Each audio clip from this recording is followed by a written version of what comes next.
Sejauh apa kebohongan menyamar jadi sejarah? Disclaimer. Video ini disusun untuk kepentingan edukasi, refleksi sejarah, dan kontemplasi budaya. Narasi yang disampaikan menggabungkan kajian ilmiah, tafsir kritis, dan pendekatan naratif khas jejak kala. Sebagian interpretasi mungkin berbeda dengan pandangan akademik resmi, kepercayaan agama, atau identitas nasional tertentu. Karena itu, kami mengajak Anda menyimak dengan hati terbuka dan dengan semangat mencari makna di balik lapisan-lapisan yang membentuk kisah manusia. Kalau sejarah ditulis oleh pemenang, lalu siapa yang mencatat jeritan mereka yang kalah? Jika setiap catatan adalah suara yang bertahan, berapa banyak kebenaran yang terkubur bersama mayat-mayat yang tidak sempat bicara? Sejarah tidak hanya apa yang terjadi, tapi juga apa yang dipilih untuk diceritakan. Karena itu, kita bertanya, sejauh apa kebohongan bisa menyamar, menjadi sejarah? Karena sejarah tak sekadar masa lalu, ia adalah jejak kala. Bayangkan sebuah peradaban yang dituduh barbar oleh penakluknya. Lalu ribuan tahun kemudian, kita mengenalnya hanya sebagai penjajah, pemuja berhala, atau pembangkang. Padahal, mungkin mereka punya puisi. Mungkin mereka punya hukum. Mungkin mereka punya doa. Babilonia, Carthage, Aztec, Inca, sebagian besar dari mereka dikenang dari sudut pandang musuhnya. Dari api yang membakar kuil mereka. Dari tinta penjajah yang menulis sejarah mereka. Dan kita menerima itu sebagai kebenaran. Mari kita mulai dari sebuah kisah kuno, bangsa Fenisia. Di buku-buku sekolah, mereka hanya disebut pelaut dan pedagang. Tapi Yunani kuno menyebut mereka licik. Romawi menyebut mereka licin. Dan sejarah kemudian menggambarkan mereka hanya sebagai bayang-bayang pengantar huruf.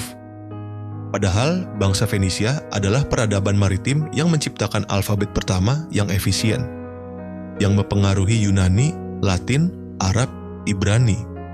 Tapi di banyak narasi barat, jasa itu dipinggirkan, karena Fenisia bukan bagian dari narasi Eropa. Maka mereka disempitkan. Lalu ada Carthage, ibu kota besar dari wilayah Fenisia di Afrika Utara. Kota besar dengan pelabuhan bertingkat, pasar canggih, dan hukum kemanusiaan yang luar biasa. Namun Carthage kemudian dibakar habis oleh Romawi. Dan satu-satunya catatan yang tersisa adalah dari Romawi. Apa kata mereka? Bahwa orang Carthage menyembelih bayi-bayi sebagai persembahan. Bahwa mereka tidak beradab. Tapi apakah itu benar? Atau itu hanya alasan moral untuk membenarkan perang yang bermotif ekonomi? Beberapa arkeolog modern mulai meragukan cerita itu. Tidak ditemukan cukup bukti untuk menguatkan tuduhan Romawi. Apakah ini sejarah atau propaganda? Kita teruskan ke zaman yang lebih dekat. Penjajahan Eropa atas Asia dan Afrika. Slogan yang sering dikumandangkan adalah The White Man's Burden. Beban orang kulit putih untuk mencerdaskan bangsa terjajah. Slogan itu muncul bukan untuk merendahkan secara langsung, tapi untuk membungkus kolonialisme agar kesannya mulia. Lalu sejarah pun ditulis dengan gaya itu. Peta dibuat, bangsa dijelaskan seolah primitif, dan cerita-cerita tentang kemajuan dibanggakan. Padahal yang dicuri adalah rempah, yang diangkut adalah emas, yang dibakar adalah buku-buku, aksara, dan cerita nenek moyang. Tapi sejarah resmi menulis misi sivilisasi. Sama seperti di Amerika, saat orang Eropa datang ke tanah Indian, mereka mencatat tanah kosong yang bisa diisi. Tanah kosong? Lalu di mana ribuan suku yang sudah tinggal selama ribuan tahun? Lalu lahirlah kata-kata seperti savage, liar. Kata ini bukan sekadar penghinaan, ia adalah alat. Untuk membenarkan pengusiran, untuk membenarkan penaklukan, kita pun mengenal mereka lewat kata orang lain. Bukan dari kata mereka sendiri, dan disinilah kebohongan mulai menetap menjadi sejarah. Lalu datang era modern, abad ke-20 menyaksikan bagaimana propaganda menjadi teknologi. Rezim-rezim totaliter menggunakan sejarah sebagai fondasi ideologi. Hitler menyusun narasi bahwa ras Arya adalah keturunan dengan derajat tertinggi. Stalin menghapus nama-nama dari foto dan buku sejarah. Amerika dan Uni Soviet menulis sejarah Perang Dingin masing-masing sebagai kisah pertahanan, bukan dominasi. Di Asia pun demikian, sejarah nasional sering dibentuk untuk meneguhkan identitas dan menutupi luka. Di Jepang, pembantaian Nanking hanya disebut sebagai insiden.